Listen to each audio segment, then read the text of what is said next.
d'être fidèles à cette émission prophétique online. Donc, nous sommes à notre rendez-vous mensuel maintenant, parce que comme vous le savez, l'émission prophétique online, ce sera une seule fois par mois. Donc, je vous remercie encore et bienvenue à l'émission prophétique online. Donc, bonsoir prophète. Donc, bonsoir Joanne. Est-ce que vous avez passé une bonne semaine? Oui. Pour ma part aussi, c'était une très très bonne semaine. Bon Dieu. C'est pour que le Seigneur est fidèle à sa parole. Il a dit qu'il sera toujours avec nous tous les jours jusqu'à la fin du monde. Amen. Amen, amen. Donc, cher public, comme vous l'aurez constaté, le plateau il est particulier, c'est vraiment un plateau spécial où nous nous retrouvons justement avec le prophète. Nous avons deux personnes avec nous, la sœur Laetitia et la sœur Linda.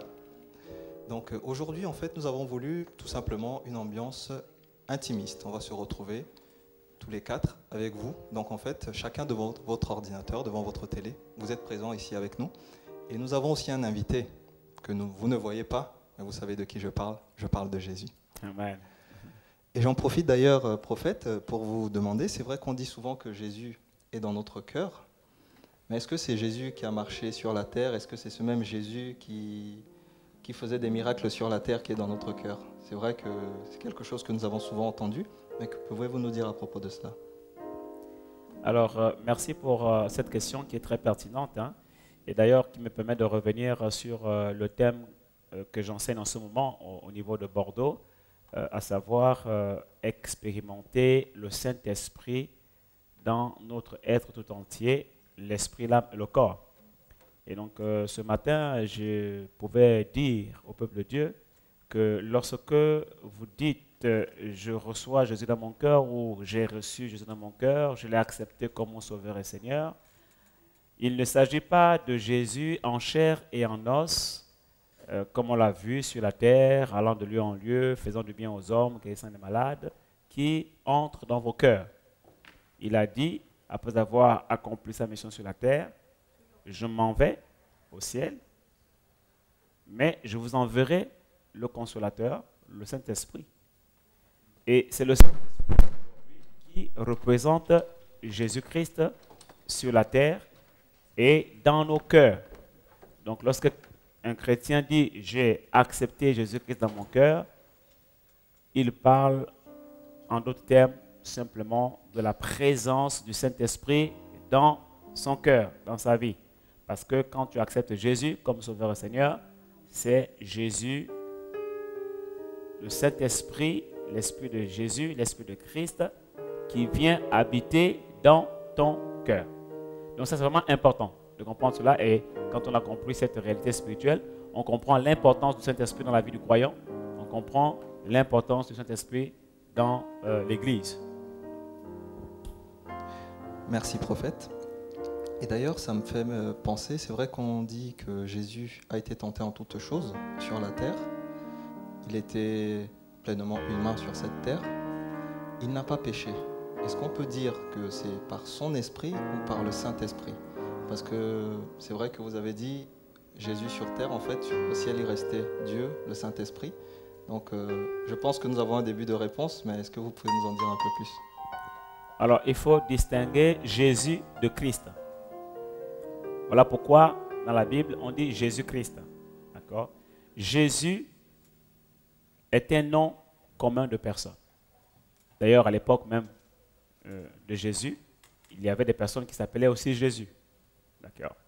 Il faut dire que Jésus révèle la dimension humaine et Christ révèle la dimension de l'esprit. Donc, quand je dis Jésus a été tenté en toutes choses, c'est l'homme qui a été tenté. Donc, comme tout être humain, Jésus a été tenté en toutes choses. Et la seule différence avec les autres êtres humains sur la terre, c'est qu'il n'a point péché. Grâce au Saint-Esprit, donc grâce à la dimension de Christ en lui. Et ça c'est important pour nous parce que lorsque nous comprenons ce fait-là, nous comprenons que humainement parlant, nous ne pouvons rien faire en tant qu'homme face au péché. L'homme est impuissant face au péché. L'Esprit de Christ dans la dimension de Christ. Donc avec le Saint-Esprit, nous sommes capables de vaincre le péché dans le corps de notre chair, dans notre humanité. Donc Jésus a été tenté effectivement en toutes choses. Quand on dit toutes choses, c'est toutes choses. Vous pouvez imaginer les pires des choses. Jésus a été tenté en toutes choses. Et ça nous permet également de comprendre la différence qu'il y a entre la tentation et le péché. La tentation n'est pas un péché. D'accord? Ça, c'est important.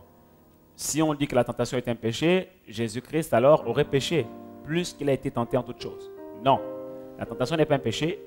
Et Jésus, ayant été tenté en toutes choses, la Bible rajoute, il n'a point péché. Voilà. J'espère avoir répondu à la question de Johan. Tout à fait, prophète. Tout à fait. Donc, tout à l'heure, pendant justement le culte de ce matin, vous nous expliquez justement donc l'Esprit de Dieu qui nous rend saints, mais dans notre esprit. Comment se fait-il, par exemple, on voit aujourd'hui que certains chrétiens connaissent encore la maladie.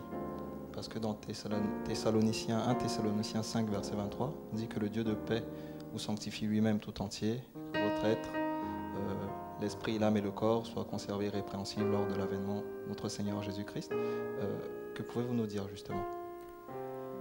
Alors, il faut dire que le sacrifice de la croix que Jésus a accompli en notre faveur nous accorde le salut et nous engage dans un processus de transformation dans le but que nous puissions retrouver l'état initial que nous avions dans le jardin d'Éden lorsque Dieu a créé l'homme, Adam et Ève, et qu'il les a placés dans ce jardin. Il vous souviendra que Dieu a créé l'homme à son image et à sa ressemblance. Il faut savoir que à l'époque, l'homme ne connaissait pas le péché et donc dans son esprit, il avait la nature de Dieu. Dans son âme, il avait la nature de Dieu. Et dans son corps aussi, il avait la nature de Dieu. Il était à l'image et à la ressemblance de Dieu. Et la vie de Dieu coulait dans lui. Et pour entretenir cette vie de façon permanente, Dieu a demandé à l'homme de manger tout arbre portant de la semence de vie, notamment le fruit de l'arbre de vie. Et donc, aussi longtemps que l'homme mangeait le fruit de l'arbre de vie ou toute semence d'arbre portant la vie, cet homme restait dans la vie éternelle, la vie Zoé. Et cette vie-là, elle coulait dans son esprit, elle coulait dans son âme, elle coulait dans son corps. Et donc, cet homme était vraiment dans l'image et la ressemblance de Dieu, l'esprit, l'âme et le corps. Après la chute, l'esprit a perdu la vie, l'âme aussi a perdu la vie, le corps également. Et lorsque Jésus vient sur la croix, il nous permet, par le sacrifice de la croix, de rentrer dans un processus qui va nous aider à retrouver l'image et la ressemblance de Dieu dans notre esprit, dans notre âme et dans notre corps. Le seul problème, c'est que dans ce contexte dans lequel nous sommes, retrouver la nature de Dieu dans notre esprit, dans notre âme et dans notre corps n'est pas quelque chose qui va se faire du jour au lendemain. Ce n'est pas quelque chose qui va se faire instantanément. Donc ça commence par un processus qui démarre dans notre esprit. Lorsque nous recevons Jésus-Christ comme Sauveur et Seigneur dans notre cœur, c'est le Saint-Esprit qui vient habiter dans notre cœur, donc dans notre esprit. En ce moment, il se passe quelque chose. Notre esprit qui était mort à cause du péché ressuscite. Cette résurrection est encore appelée la nouvelle naissance. Parce que Jésus-Christ habite en nous et que maintenant nous sommes en Christ. Donc, quand vous imaginez cela, vous imaginez en fait notre esprit immergé dans le Saint-Esprit à l'intérieur de nous. Vous Voilà pourquoi on dit que nous sommes en Christ. Quand je reçois Jésus dans mon cœur, dans mon esprit, quand l'Esprit de Dieu rentre dans mon esprit, il se passe que le Saint-Esprit prend possession de mon esprit.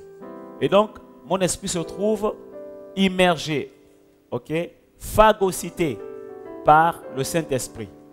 Et à partir de ce moment-là, mon esprit reprend vie. La Bible déclare qu'en ce moment, je suis en Christ. Et si quelqu'un est en Christ, il devient une nouvelle création.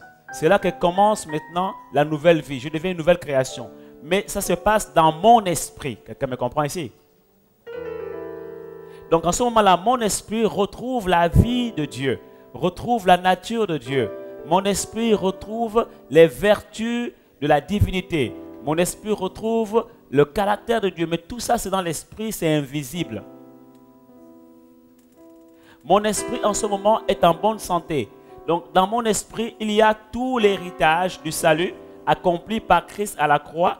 Et quand il s'est écrié, tout est accompli. Donc le tout est accompli là se trouve dans mon esprit. Ça veut dire que dans mon esprit, il y a la vie de Dieu. Dans mon esprit, il y a la guérison, la bonne santé. Dans mon esprit, il y a la bénédiction. Il y a dans mon esprit l'élévation. Il y a dans mon esprit la joie. Il y a la paix. Et tout ce que vous pouvez imaginer que Jésus-Christ est venu nous donner par le moyen de son sacrifice à la croix de Golgotha. Et dans mon esprit également, je suis justifié gratuitement. Je suis sanctifié. Donc, ça se passe dans mon esprit et c'est gratuit.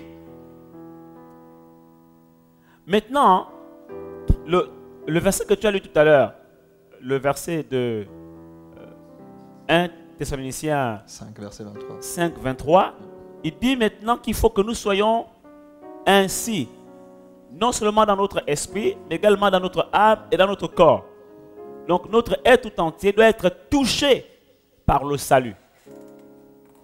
Et à partir de ce moment-là, vous comprenez que c'était un processus parce que si dans mon esprit les choses se sont passées gratuitement, dans mon âme, ce n'est pas gratuit.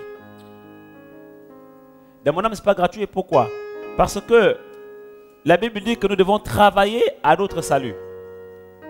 Ça veut dire qu'au niveau de mon âme, je dois travailler, je dois faire un travail dans mon âme pour que la vie de l'esprit, la vie de Dieu qui est dans mon esprit puisse maintenant aussi toucher mon âme. Or, nous savons que dans notre âme, il y a les mauvaises pensées, il y a les mauvaises émotions, les émotions négatives, il y a les sentiments négatifs, il y a les mauvaises cultures, la mauvaise éducation, il y a les mauvais désirs, il y a les jalousies, les rancœurs, les colères, il y a l'adultère, la fornication, les meurtres, les envies, les ivrogneries, la magie, l'occultisme. La Bible déclare que c'est du cœur de l'homme que sortent toutes ces choses. Donc, elles proviennent de notre âme. Alors, il va falloir libérer notre âme de toutes ces choses. Ce n'est pas chose facile dans la mesure où notre âme est restée longtemps dans ces choses. Alors maintenant, la Bible nous dit que nous devons recevoir la parole de Dieu avec douceur. Cette parole de Dieu est celle qui sauvera nos âmes. Ça veut dire que la solution de l'âme, c'est la parole de Dieu.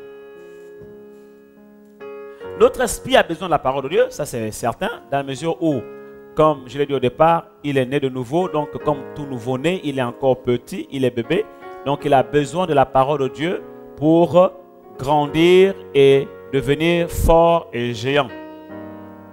Mais notre âme aussi a besoin de la parole de Dieu.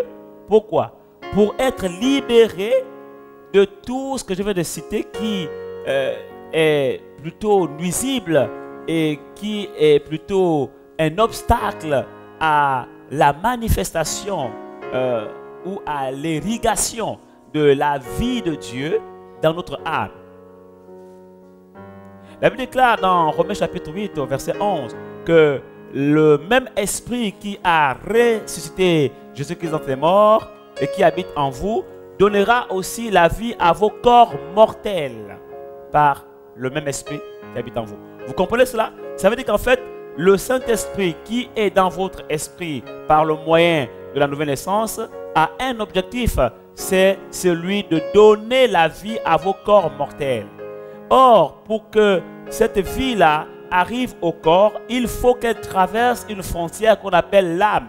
Donc, c'est la raison pour laquelle nous devons faire un travail conséquent dans notre âme pour débarrasser notre âme de toutes ces mauvaises choses que je viens de citer tout à l'heure là, afin que cette âme-là soit complètement libérée et reçoive la vie de Dieu. Alors en ce moment-là, on peut dire que nous sommes sanctifiés dans notre âme. Quelqu'un me comprend ici? Amen. Or, la sanctification de l'âme est quelque chose qui prend du temps. C'est toute la vie chrétienne. 80 ou 90% de notre vie chrétienne se situe à ce niveau-là. Et d'ailleurs, 80 à 90% des messages que les pasteurs donnent dans les églises, les enseignements qui sont donnés, consistent justement à traiter le problème de l'âme, afin que notre âme également reçoive la vie, soit sauvée, soit sanctifiée. Maintenant, si mon âme est sauvée, sanctifiée et libérée, alors la vie de Dieu peut toucher mon corps. En ce moment, le Saint-Esprit sera capable de donner la vie à mon corps charnel, à mon corps mortel. Mais comme l'âme n'est pas une chose facile à traiter et que ça prend du temps, donc la vie de Dieu qui est dans mon esprit arrivera à mon corps proportionnellement au niveau de sanctification de mon âme.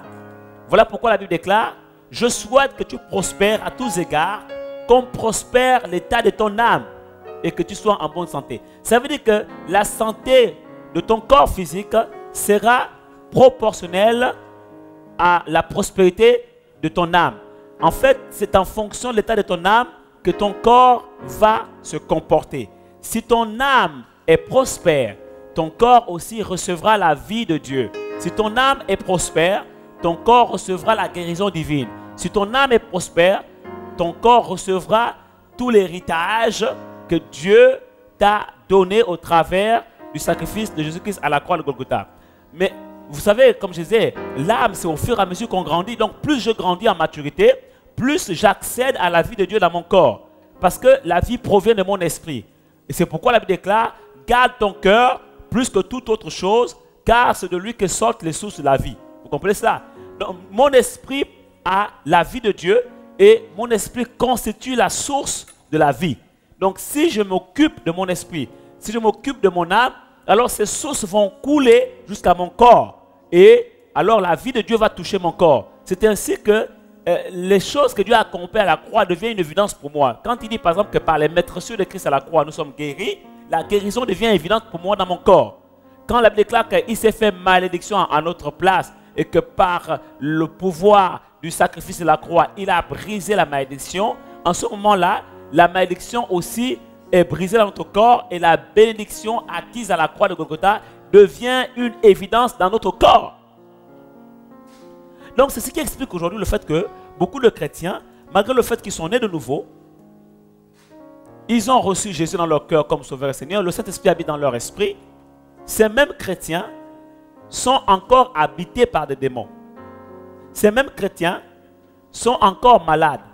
Ces mêmes chrétiens sont encore sous la dépression et sous des jougs étrangers, sous la malédiction. Pourquoi? Parce que la maladie touche notre corps. Les démons habitent dans notre corps. La malédiction également vient sur notre corps. Et toutes ces choses-là touchent le corps. Donc même si Jésus est dans mon esprit, si la vie de Christ qui est dans mon esprit n'a pas encore atteint mon corps, eh bien la maladie trouvera abri dans mon corps. Les démons trouveront abri dans mon corps. Vous comprenez cela? La malédiction trouvera abri dans mon corps, etc. Et je fais la différence entre le fait d'être possédé par un démon et le fait d'être habité par un démon. Je disais ce matin que quelqu'un qui a reçu Jésus-Christ dans son cœur comme Sauveur et Seigneur, le Saint-Esprit habite dans son esprit est dans le Saint-Esprit, voilà pourquoi la Bible déclare qu'il est en Christ. Donc son esprit est phagocyté par le Saint-Esprit, est possédé par le Saint-Esprit. Aucun démon ne peut plus le posséder. Parce que la possession se fait dans l'esprit. Mais vu que tu es déjà possédé par le Saint-Esprit, un démon ne peut plus te posséder. Par contre, le démon peut habiter dans ton corps. Voilà pourquoi je dis qu'un chrétien né de nouveau ne peut plus être possédé, mais il peut être habité. Je fais une différence entre la possession et l'habitation. La possession, c'est dans l'esprit et l'habitation, c'est dans le corps. D'accord? Donc, c'est vraiment important de faire ces nuances-là. Donc, le problème du chrétien aujourd'hui se situe au niveau de l'âme et du corps. Parce que son esprit est déjà régénéré, son esprit est déjà recréé, son esprit est déjà à l'image de Dieu, son esprit a déjà reçu la vie de Dieu, son esprit est déjà né de nouveau, c'est la nouvelle création. Maintenant, cet esprit-là a besoin de grandir en maturité. C'est pour cela qu'il faut lui donner à manger. Vous savez, lorsque Jésus a ressuscité la fille de Jairus, il a dit à ceux qui étaient là, ses parents, il a dit, donnez-lui à manger. Donc, si on considère que la nouvelle naissance est la résurrection de notre esprit, vous comprenez que notre esprit a besoin maintenant, après la résurrection, qu'on lui donne à manger. Donc, après la résurrection, donc la nouvelle naissance, il faut donner à manger à notre esprit. D'accord? Et donc, notre esprit qui vient de naître de nouveau a besoin de manger la parole de Dieu. C'est pour cela qu'il est écrit que l'homme ne vivra pas de pain seulement, mais de toute parole qui sortira de la bouche de l'Éternel. Donc, il faut nourrir ton esprit de la parole de Dieu et il va grandir à cet effet. Il deviendra géant spirituel et tu seras fort spirituellement. Maintenant, il faut aussi nourrir l'âme de la parole de Dieu. Il faut aussi nourrir l'âme de cette parole-là pour que l'âme aussi reçoive la vie, qu'elle soit libérée de tout l'héritage du vieil homme. Parce que c'est le vieil homme qui l'a colonisé durant toutes ces années. Donc, de toutes les mauvaises pensées, de toutes les mauvaises émotions, les mauvais sentiments, les rancœurs, les colères, les fornications, les adultères, les animosités, etc. Donc, il faut que la parole de Dieu maintenant prenne place dans ton âme afin que ton âme aussi vraiment soit libérée de ces choses pour que ton âme prospère. Et quand ton âme prospère, la Bible déclare que tu seras en bonne santé dans ton corps comme prospère l'état de ton âme. Quelqu'un me comprend ici? Donc, voici le challenge de la vie chrétienne. Et voici en fait ce qui explique le fait que beaucoup de chrétiens, justement, malgré le fait qu'ils soient sauvés, qu'ils aient la vie de Dieu en eux, sont encore malades, sont encore dépressifs, sont encore sous le joug de la maladie, de la malédiction, etc. Donc ça, c'est important à comprendre. Parce qu'il y a des églises qui disent que oui, tu es déjà chrétien, tu ne peux plus être habité par des démons. C'est faux. Ou bien tu es chrétien, tu ne peux plus être sous le joug de la malédiction. C'est vrai, mais c'est vrai dans l'esprit. C'est vrai dans le spirituel. Mais physiquement, ce n'est pas vrai. Pourquoi? Parce que la réalité est là, physiquement. Donc ça veut dire quoi? Ça veut dire que maintenant, pour que ce qui est vrai dans l'esprit devienne réalité au quotidien, il faut maintenant que l'esprit qui a ressuscité Jésus-Christ d'entre les morts donne la vie à nos corps mortels en passant par l'âme. Vous comprenez cela? Alors en ce moment-là, nous pourrons être sanctifiés, l'esprit, l'âme et le corps. Et je suis convaincu de cela, qu'étant sur la terre, en attendant le jour de son avènement, c'est ce qui est écrit, en attendant le jour de son avènement, nous pouvons être sanctifiés, l'esprit, l'âme et le corps. Je suis convaincu qu'en attendant le jour de son avènement, nous pouvons vivre la plénitude de la divinité dans notre esprit, dans notre âme et dans notre corps. N'est-il pas écrit que Jésus-Christ sur la terre a habité en lui corporellement toute la plénitude de la divinité? Donc cela est possible sur la terre de pouvoir abriter la plénitude de la divinité corporellement et dans notre être tout entier. Je suis convaincu que la puissance de Dieu, la présence de Dieu est capable de recouvrir notre être tout entier, l'esprit, l'âme et le corps, comme les eaux couvrent les fonds des mers. Alléluia. Amen. Donc voici le message effectivement que je suis en train de libérer en ce moment à Bordeaux. Et je suis convaincu que vraiment beaucoup de personnes vont vivre des miracles dans leur vie, des changements, des transformations et que votre vie ne sera plus jamais la même. Donc j'espère avoir répondu à ta question, Johan. Vous avez parfaitement répondu à ma question. Amen. Et je comprends maintenant en fait que le miracle, ce n'est pas pour le chrétien. Parce que le chrétien, en fait, il a tout reçu. Oui. Ça me fait penser au Pâques Salut, justement. Exactement. Le message que vous avez prêché justement il y a quelques semaines. Effectivement, j'ai donné un message, un enseignement sur le Pâques du salut. Hein, le Pâques salut, voilà. J'ai pris un exemple. Merci justement, Joanne, de me permettre de parler de cela. J'ai pu expliquer au peuple de Dieu, j'ai pu vraiment, par la grâce de Dieu, je veux dire, expliquer au peuple de Dieu que lorsque un chrétien se convertit, en fait, il reçoit le salut comme un Pâques. Okay? Je prenais l'image d'un pack téléphone mobile. Hein, vous savez que lorsque vous achetez un pack téléphone, par exemple un pack téléphone mobile, tout vous est livré à l'intérieur. Okay? Appareil téléphonique, accessoires et kit de connectivité. D'accord? Et Jésus dit, lorsqu'il a accompli toutes choses à la croix par le sacrifice qu'il a offert pour notre salut à la croix, la Bible déclare qu'en ce moment-là, il s'est écrié « Tout est accompli ». Jean chapitre 19, verset 30. Tout est accompli. Donc ça veut dire quoi? Ça veut dire que tout ce dont vous avez besoin en tant que chrétien se trouve dans le salut accompli par Jésus-Christ à la croix de Golgotha. Voilà pourquoi j'appelle ça le Pâques du salut. Okay? Ou le Pâques salut. Okay? Donc dans ce Pâques salut-là, il y a tout. Hein? Car nous avons tout pleinement en lui. Colossiens chapitre 2, verset 10. Nous avons tout pleinement en lui. Le salut est donc un Pâques dans lequel se trouve ta bénédiction, ta guérison, ta protection, ton élévation et tout ce que tu veux. Le salut est un Pâques. Tout y est. Donc de la même manière que beaucoup de personnes possèdent un Pâques téléphone mobile, mais ne se limitent qu'à émettre et recevoir des appels téléphoniques, parfois passer quelques petits SMS, MMS, sans pour autant bénéficier de toutes les options, applications et fonctionnalités de l'appareil.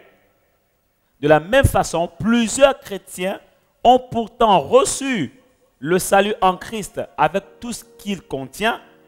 Cependant, ils se contentent du strict minimum de la vie chrétienne. Alors, en écoutant ce message, vous allez découvrir justement les clés qui vous permettent de profiter au maximum du Pâques salut que Jésus-Christ est venu nous offrir à la croix. Alléluia. Amen. Donc, j'espère que ça devient plus clair. Okay? Ouais, c'est clair. Le salut est un Pâques. Tout est à l'intérieur, mais tout est dans notre esprit par le Saint-Esprit. Le Saint-Esprit est le gage de notre héritage. Donc, tout le salut se trouve dans le Saint-Esprit. Et comme le Saint-Esprit est en nous, alors il est là maintenant pour nous aider à bénéficier, à jouir de ce salut pleinement. Donc, vous comprenez l'importance du Saint-Esprit dans la vie du croyant. Vous comprenez pourquoi l'apôtre Paul pouvait dire que l'amour de Dieu le Père, la grâce de Jésus-Christ notre Seigneur et la communion du Saint-Esprit soient toujours avec vous. Parce que sans le Saint-Esprit, nous ne pouvons pas vivre la vie chrétienne. Sans le Saint-Esprit, nous ne pouvons pas jouir de tout ce que Jésus-Christ a accompli à la croix pour nous. Sans le Saint-Esprit, nous ne pouvons pas être en bonne santé. Sans le Saint-Esprit, nous serons dépressifs. Souvent, je dis, et je le redis encore, qu'il n'est pas normal qu'un chrétien soit dépressif. Mais il peut arriver qu'un chrétien déprime. Mais qu'est-ce qui explique le fait qu'un chrétien déprime? C'est tout simplement parce que dans son âme, il lui manque la vie de l'esprit. Et comme il n'a pas la vie de l'esprit dans son âme, alors son âme est sujet à des émotions négatives. La dépression est un choc d'émotions négatives, une décharge d'émotions négatives dans l'âme d'une personne. Et donc quand cette décharge arrive dans l'âme, si cette décharge ne rencontre pas la puissance du Saint-Esprit dans l'âme, la vie de l'esprit, cette décharge va détruire l'âme et la personne va être abattue. Pourquoi? Parce que simplement, il manque la vie de l'esprit dans son âme et donc il n'y a rien pour pouvoir contrecarrer la décharge d'émotions négatives qui descend dans son âme. Parce que l'être humain est incapable de résister, humainement parlant, à tout ce qui est maladie, tout ce qui est démon, tout ce qui est dépression, tout ce qui est nuisible à son corps. Parce que ce corps est à la merci de Satan. La chair est à la merci de Satan. Et Satan en fait ce qu'il veut.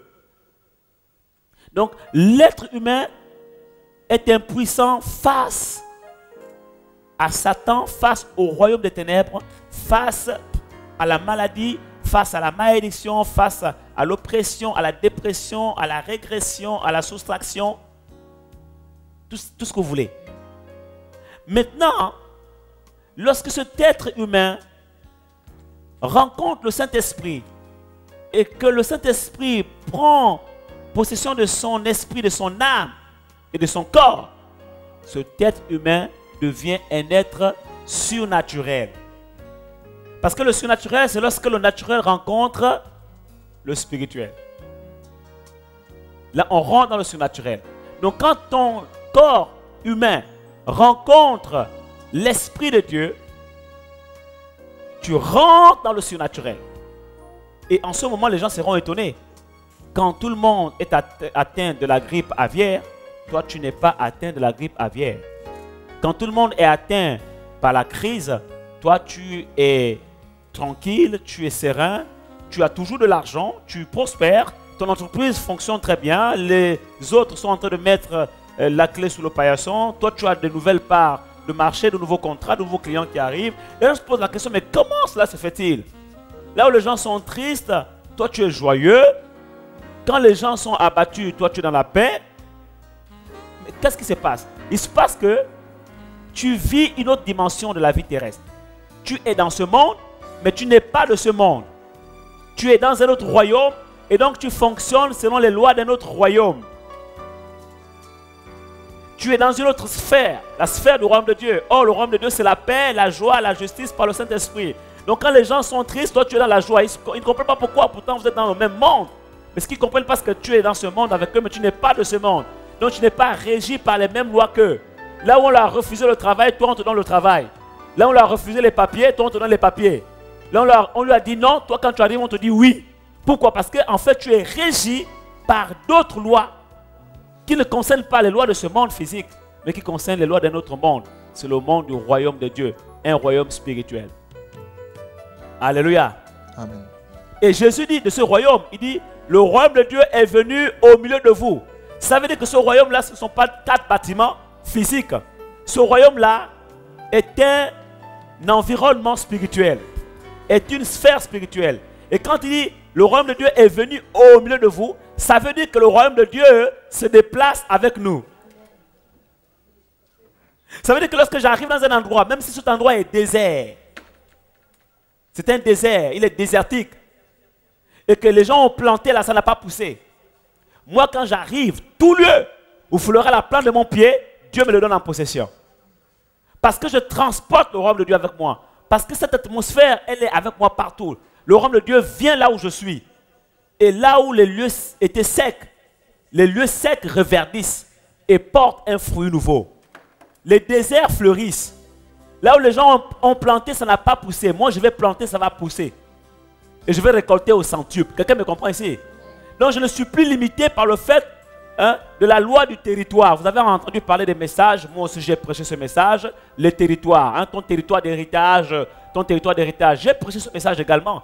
Mais le message sur les territoires, la terre d'héritage, ça ne fonctionne que pour des personnes qui ne sont pas dans la dimension du surnaturel. Vous comprenez cela? Quand tu fonctionnes comme le commun des mortels, tu as besoin effectivement qu'on te dise, ah, pars d'ici, va là-bas, pars de là, va ici, parce que maintenant ici à la crise, il y a une opportunité de l'autre côté, et maintenant tu peux avoir recours à un prophète qui va te donner une orientation prophétique pour que tu ailles dans l'endroit où il y a des opportunités, et le prophète peut voir dans l'esprit des endroits, des opportunités, et tu vas y aller. Ça c'est bien, mais ça a été toujours comme ça depuis l'Ancien Testament. Les gens avaient recours aux prophètes pour leur donner des orientations prophétiques, pour leur donner des indications, afin qu'ils puissent réussir. La Bible déclare que confiez voir l'Éternel, vous vivrez, confiez voir mes prophètes et vous réussirez. Vous comprenez cela? Ça c'est le commun des mortels. Mais lorsque tu rentres dans la dimension spirituelle, du surnaturel, et que tu vis la dimension des fils de Dieu sur la terre, tout lieu où foulera la plante de ton pied, Dieu te le donnera en possession. Pourquoi? Parce que le royaume de Dieu vient là où tu es. Tu transportes le royaume de Dieu avec toi. Quel que soit l'endroit où tu iras, tu réussiras. Quel que soit ce que tu feras, que tu entreprendras, tu auras du succès, tu réussiras. Tu seras un peu comme Joseph. Tout ce que tes mains vont toucher vont prospérer. Au point que même les Potiphar vont dire, maintenant on va tout mettre en tes mains parce qu'on se rend compte que quand tu touches quelque chose, ça prospère. Quand tu plantes, ça pousse. Quand tu fais quelque chose, ça marche. Parce que la vie irrigue ton esprit, irrigue ton âme, irrigue ton corps. Et ça dépasse même ton corps. Ça touche maintenant ton environnement. Tu peux maintenant la communiquer, cette vie-là. Tu peux toucher quelqu'un, simplement la personne reçoit la vie. Voilà pourquoi les gens pouvaient toucher Jésus et automatiquement ils recevaient la vie, la guérison. Et la Bible déclare que Jésus sentait en cet instant qu'une force l'avait quitté. Ça veut dire qu'en fait, maintenant, cette vie-là, tu peux la communiquer même à ton environnement. Ça dépasse le cadre de ton corps. Quelqu'un me comprend ici? Amen. Alléluia. Amen. Donc, tu peux même communiquer la vie là au sol. Un sol qui est maudit, tu communiques la vie au sol qui est maudit. Un sol qui est désertique, tu communiques la vie. Tout lieu fou, la plante de ton pied, tu communiques la vie. Tu comprends?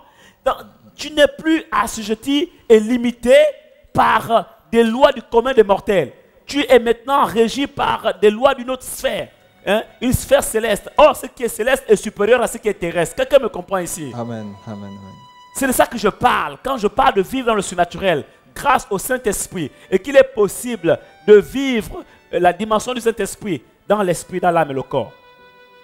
C'est possible d'expérimenter le Saint-Esprit dans ton être tout entier, esprit, âme et corps. C'est possible. C'est possible. C'est possible. Dans le nom de Jésus. Et je prie que nous puissions comprendre ces clés. Que nous puissions les saisir. Que nous puissions les expérimenter. Que nous puissions les vivre. Alléluia. Alors imaginez-vous maintenant nos enfants. Imaginez-vous. Comment ne pourront-ils pas être au bénéfice d'une telle grâce? Que Dieu vous bénisse. Amen. Amen. Amen. On peut acclamer le Seigneur. Amen, amen, amen, amen, amen, amen. Quand j'entends ce que vous dites, en fait, je me rends compte que, en fait, nous chrétiens, nous ne faisons pas les efforts nécessaires, en fait, pour acquérir, en fait, toutes ces choses. Il est écrit quelque part, corrigez-moi prophète si je me trompe, n'est-il pas écrit que vous êtes des dieux, et pourtant vous mourrez tous comme des hommes? Effectivement. Effectivement. La volonté parfaite de Dieu n'est pas que nous puissions mourir comme des hommes. Il nous a créés pour que nous puissions vivre éternellement. Effectivement, tu l'as si bien dit, Johan, les chrétiens aujourd'hui ne font plus d'efforts pour participer à la nature divine. Il dit, car sa divine puissance, parlant du Saint-Esprit, vous a donné tout ce qui contribue à la vie et à la piété. Maintenant, qu'est-ce qu'il dit dans la suite? Il dit, maintenant faites tous vos efforts pour joindre à votre foi la vertu, à la vertu, la patience, à la patience. Vous comprenez? Donc, le Saint-Esprit nous a tout donné. Maintenant, nous devons travailler à notre salut. Nous devons faire tous nos efforts. Et c'est vrai ce que tu es en train de dire, Johan. Je suis d'accord avec toi. Effectivement, c'est ça. Les chrétiens sont devenus paresseux. Et ils attendent qu'on fasse tout pour eux. Ils sont là, ils viennent à l'église. Amen, alléluia. Ah, quand est-ce qu'on va prophétiser sur moi? Quand est-ce qu'on va me donner l'onction? Quand est-ce qu'on va me transmettre l'onction? Quand est-ce qu'on va me poser les mains? Quand est-ce qu'on va parler de mon travail? On va parler de mon mariage, etc. Les chrétiens sont devenus assistés. Mais il n'y a plus de différence entre les chrétiens d'aujourd'hui et les croyants de l'Ancien Testament. Parce qu'en fait, c'était la vie des croyants dans l'Ancien Testament. Comme eux, ils n'avaient pas le Saint-Esprit en eux, ils attendaient tous des hommes de Dieu. Quelqu'un me comprend ici? Or, aujourd'hui, nous avons tout pleinement en lui. Et sa divine puissance nous a tout donné. Tout. Tout, c'est tout. Prends le tout là. Décortique ça. Toi-même. Et mets ce que tu veux à l'intérieur. Tout. Travail. Mariage. Élévation. Succès. Réussite. Prospérité. Bénédiction. Tout. Guérison, bonne santé, délivrance, tout, sa divine puissance. Donc le Saint-Esprit nous a donné tout. Ça veut dire que le Saint-Esprit, dans le Saint-Esprit, il y a tout.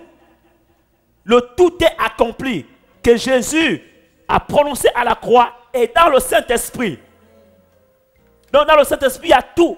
tout notre héritage. C'est pour cela qu'il est écrit que le Saint-Esprit est le gage de notre héritage. Alléluia. Donc, nous devons rechercher le Saint-Esprit, rechercher la communion avec le Saint-Esprit et même la communication avec le Saint-Esprit. Amen, amen. Et nous devons rechercher ardemment à expérimenter la vie du Saint-Esprit dans notre être tout entier, l'esprit, l'âme et le corps. Et cela est possible étant sur la terre. Quelqu'un ici donne gloire à Jésus. Amen, amen, amen, amen, amen, amen, amen, amen, amen, amen, amen, amen. J'espère que je suis en train d'aider quelqu'un devant son écran de télévision.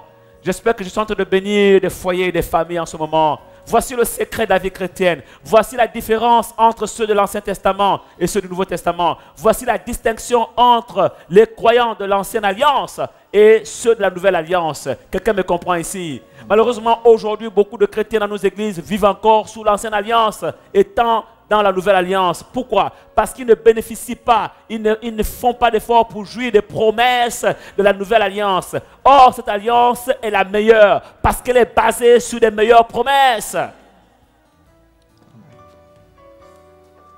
Oh, que Dieu nous aide. Amen. Que Dieu vous bénisse. Amen.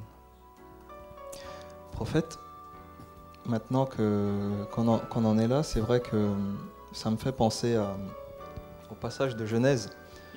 Pendant que je méditais cela, à partir, Genèse 1, où Dieu dit, pendant que dans son œuvre de création, il sépare les mers, le sec apparaît, la terre, et il dit que la terre produise en fait. Amen. Et c'est vrai que pendant que je méditais ces passages-là, je me dis, mais que la terre produise, en fait, on n'a pas dit que Dieu a fait produire, il a dit que la terre produise. Il a donné une parole en fait. Amen.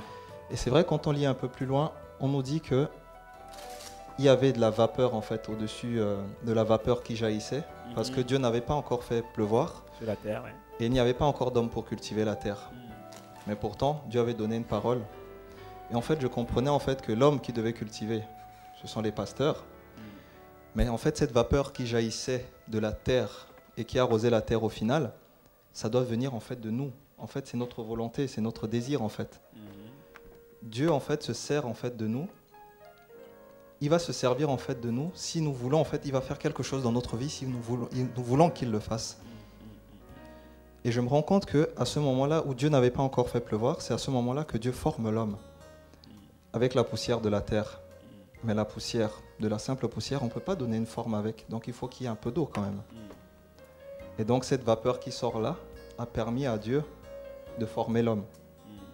Avec la terre justement, ça a fait, je ne vais pas dire de la boue, mais pas loin, ça permet aussi de modeler la chose pour pouvoir.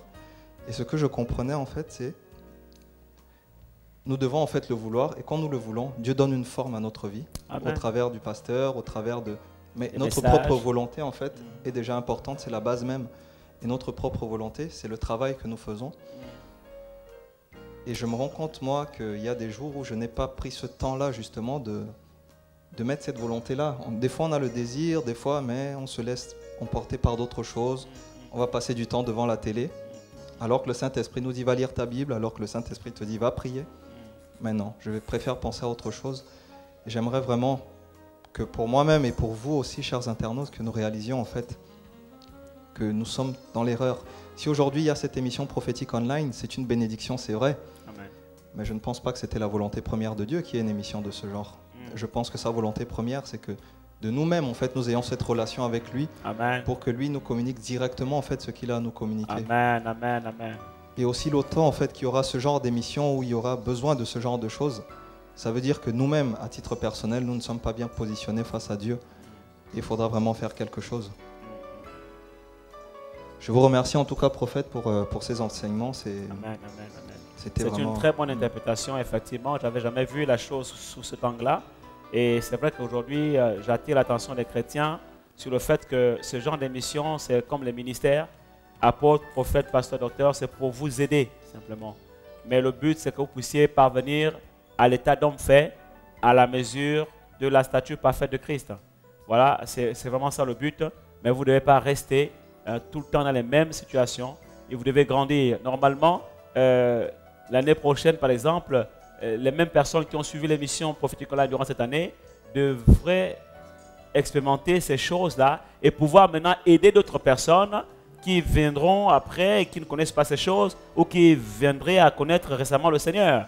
Vous comprenez cela? Et pouvoir effectivement aider chacun à se parfaire dans le Seigneur. Mais nous ne devons pas rester dans un éternel confort dans la vie chrétienne, toujours à attendre à ce qu'on nous fasse ceci, on nous fasse cela. Le but de l'émission prophétique online n'est pas celui-là.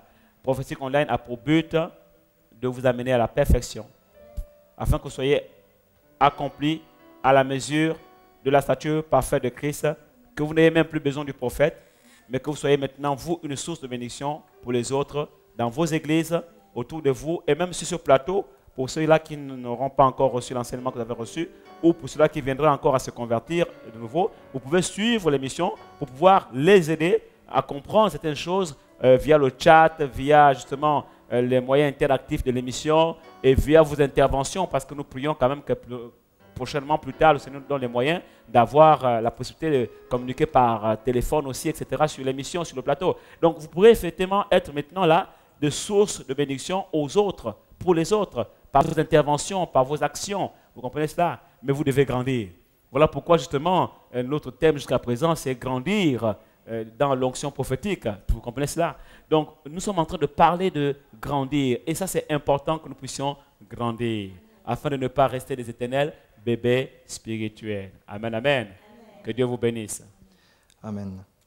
Et sur ce, nous allons marquer 5 minutes de pause et nous vous retrouvons tout de suite après. Merci. Amen.